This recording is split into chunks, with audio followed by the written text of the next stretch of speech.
Oops, I'm live. Good morning. I think I have to turn this off or at least down because I don't think I have permission to use the music and I don't want to get in trouble with YouTube. Mm. Good morning. I'm a minute early. I beat you. Sorry, I pushed the button by accident, but I'm ready. It's okay. I'm using this gardening mug.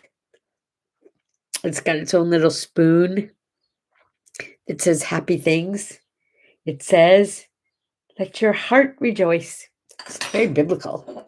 Even comes with a little planter thing. So it looks kind of like the planter that you use for your gardening. But the good news is it holds coffee. That's what I care about. Do you notice that I'm holding it with my hand, my left hand, which got shot? It got shot. And I'm not going to overdo it, but I can use my left hand again. Yesterday, tennis was a joke. See, I kept it wrapped up for tennis because the doctor told me not to do a two-handed backhand and use my left hand. And it turns out that my one-handed, right-handed backhand, not so strong anymore. So we lost and we lost and we lost again. We lost all 3 sets, but I mean, it was like 6-4, 6-5, something like that. It was a horrible loss, but we were better than that. We should have won, and it was pretty much my fault. I'm over it now. I'm over it now. I think I'll play a little better today. Good morning. Let's see. Well, I walked into my studio this morning, and the lights were on, and it felt so warm, and there was music playing. This is the second time my sweeties come in before me when I'm running late and like put music on to kind of wake me up when I get in here. This morning it was Johnny Rivers with an album called That's Rock and Roll. I think maybe I should be embarrassed to tell you I never heard of Johnny Rivers until this morning, but his music was very familiar. It was very kind of 50s, very maybe even early 60s music, but very listenable, doable. It was great. So thank you. Thanks for that wake up. Last person I spoke to last night, I think, I was really tired, so I'm not really sure. I got a FaceTime call from my little Ella Schmella, my great niece. And I promised her I would do a shout out to her this morning because she told me she's 6.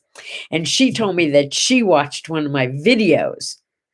So I told her, if you watch tomorrow's, not when you wake up because you'll still be sleeping, but when you wake up, if you ask your mommy to let you watch it, I'll say good morning to you. Good morning, Ella Schmella. I want you to see what this child looks like. Now, her hair is like down almost to her butt by now, but she was about 3 or 4 here, but I promise you, she doesn't look any different, just a little older. Seriously, she's an angel child. Isn't she precious? I know. I showed her this picture last night. I took 3 pictures that my niece sent me, and I put them in a shadow box. I don't know if it looks 3D to you, but she is so precious. She is so precious. What can I tell you? It was another wonderful day yesterday. It started. Okay, so I played tennis. That was fun. And then I went out to breakfast. Yes, with my sweetheart because he didn't have patience in the morning, so we got to go out to breakfast. It was a little upsetting for him, but it was great for me. He just couldn't find the restaurant right away. Anyway, it's a wonderful little French restaurant. It's the La Quinta Bakery. They make the most amazing almond croissants and pain chocolat and everything they do is just so yummy. Anyway, it was great fun. And then immediately from there, my brother came into town. So I drove over to Sherman's Deli where he was having lunch. I told him it was a little quick for me to have breakfast and then 10 minutes later have a corned beef sandwich. So I would just sit and watch him, which is what I did.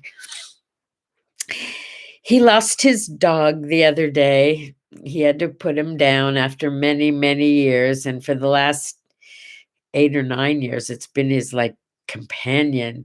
So it was a hard day. So he came to visit his mom and his sister and get cheered up. And I think it worked because he seemed very happy. While I was having breakfast, he was visiting Fritzy. And then I met him for lunch, and the two of us went back together. And I'm really not sure she knew who we were to her, but I do know for sure that she loved having the company and she loved having us visit. So many smushy, squishy hugs and kisses from her. I'm telling you, Fritzy, who was never a huggy kissy mommy, she was very loving, but not huggy kissy, has become the world's most huggy kissy mama. Oh, that's good. And I got to do some word art drawing yesterday and play with my puppy, and it was just a wonderful day all the way around. Somebody came out and worked on Mario's, his name came out and worked on Casita Sandita. And I think he still has some more to do. And I do think we still need some work on the microwave and the refrigerator, but he seemed to know what he was doing, and it looks like after buying 2 new batteries, we have batteries and we have power and we have regulators on the water so it doesn't blow up the water heater again. I think we're going to be okay on this one. I really do. I think the guest house is going to happen after all. Today's no diet day. You know what that means, right? Go ahead, splurge. You can have a day to splurge.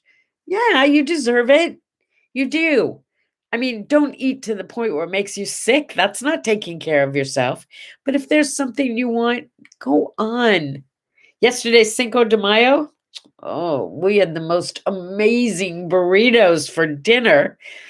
It was leftover night, right? And we had sausage and we had pork chops, and Indy cut them up into little tiny squares, and we mixed them with cheese and avocado. And I stopped I stopped at the my favorite local Mexican restaurant and got a little container of freshly made refried beans, and it was great.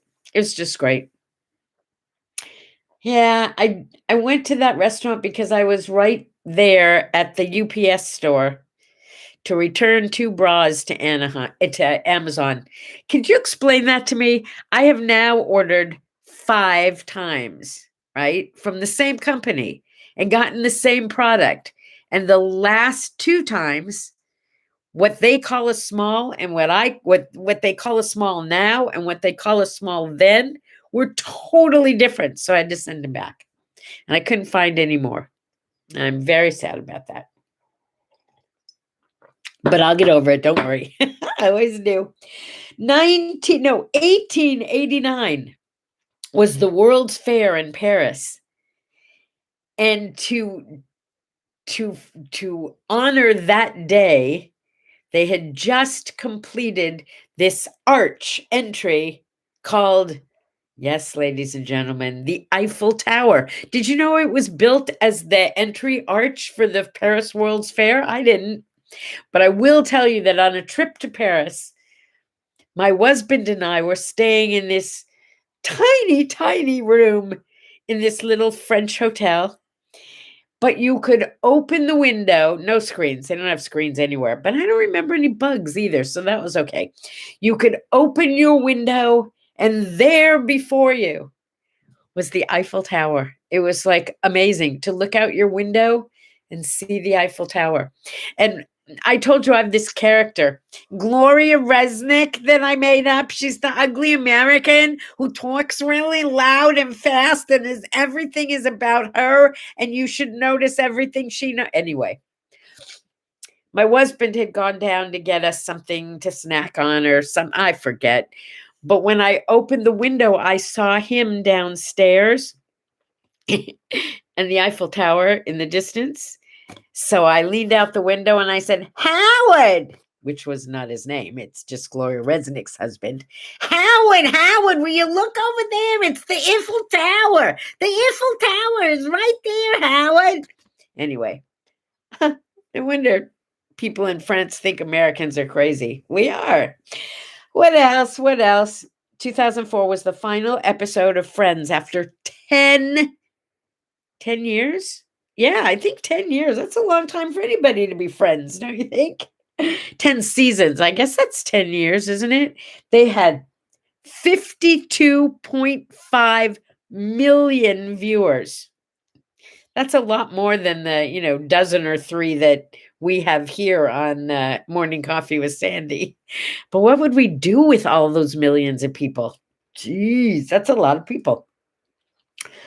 This is also the day in 1937 when the Hindenburg exploded, and the reason that most people don't want to have blimps anymore. But it was a different kind of power of the blimps.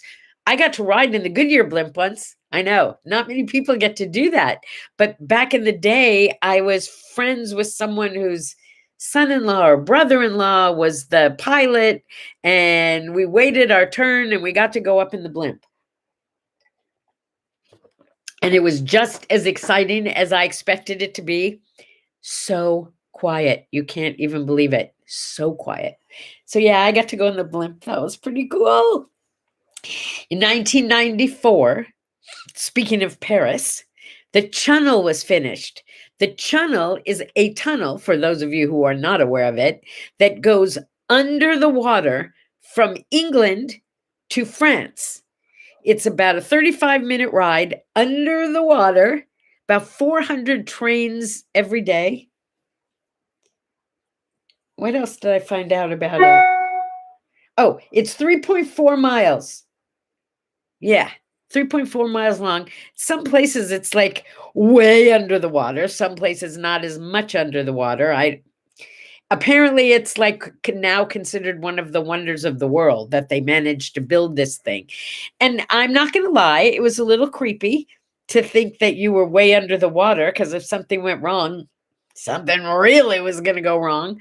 But something can go wrong anywhere. It's like, it was just a train, by the way. It didn't feel anything special, except that there seemed to be people from all over the world on the train because people were kind of excited to go on the Channel.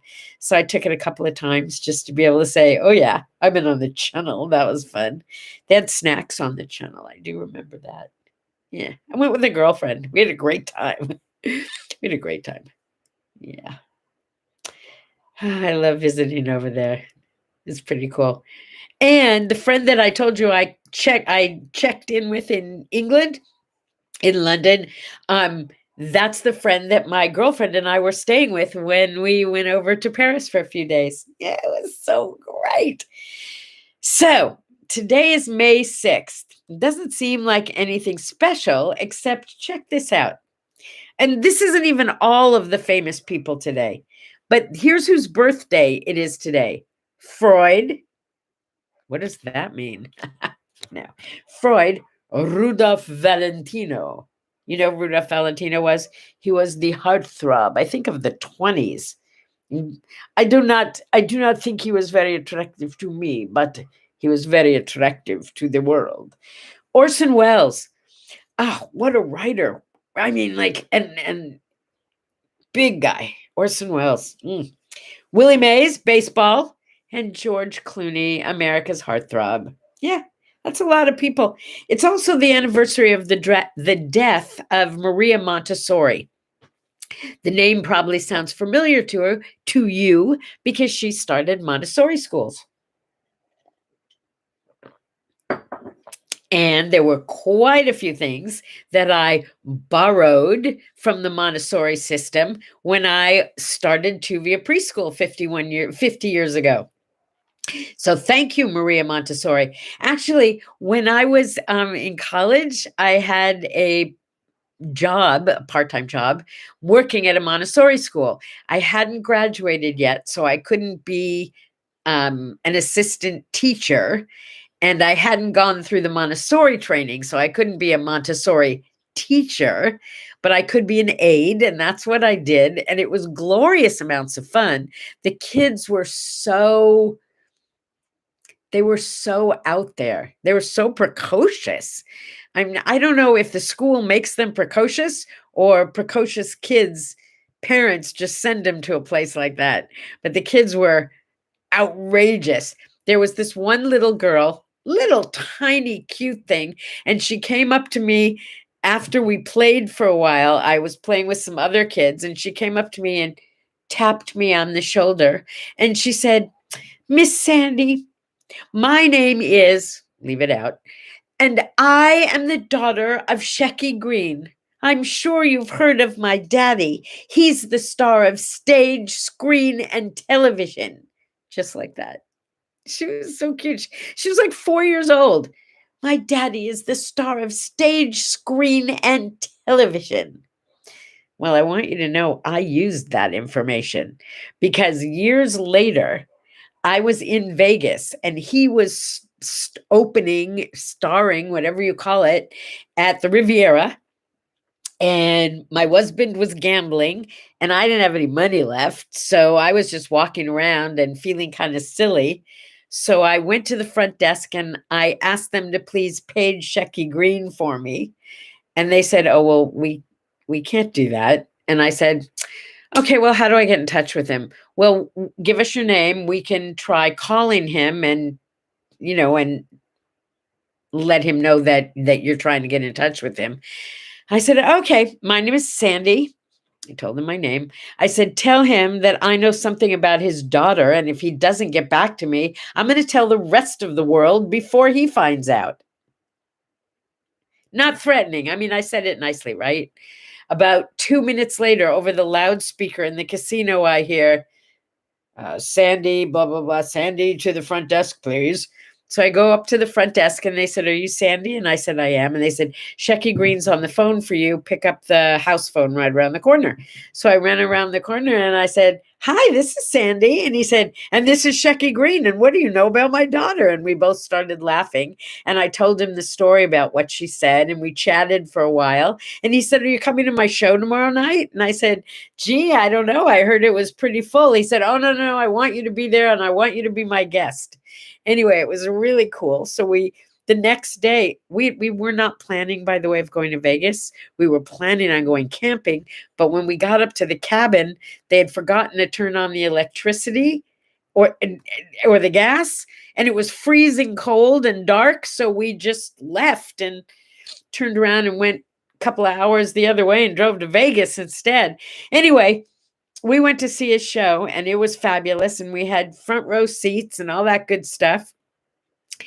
And he asked us where we were staying. And we laughed and we said, "In our car, there aren't any rooms available in Vegas. There's a million, what do you call it? Conventions going on. We have no place to stay." And he said, "Just hang on." And he set it up so that we were given a suite at the Riviera. It was the biggest room I have ever seen. It wasn't one room. It was like an apartment. It was magnificent. Absolutely magnificent. When we woke up in the morning, we were laying on this giant king-size bed. There were TVs everywhere, even in the bathroom. And this was like so many years ago. This place was so beyond its time and so fancy.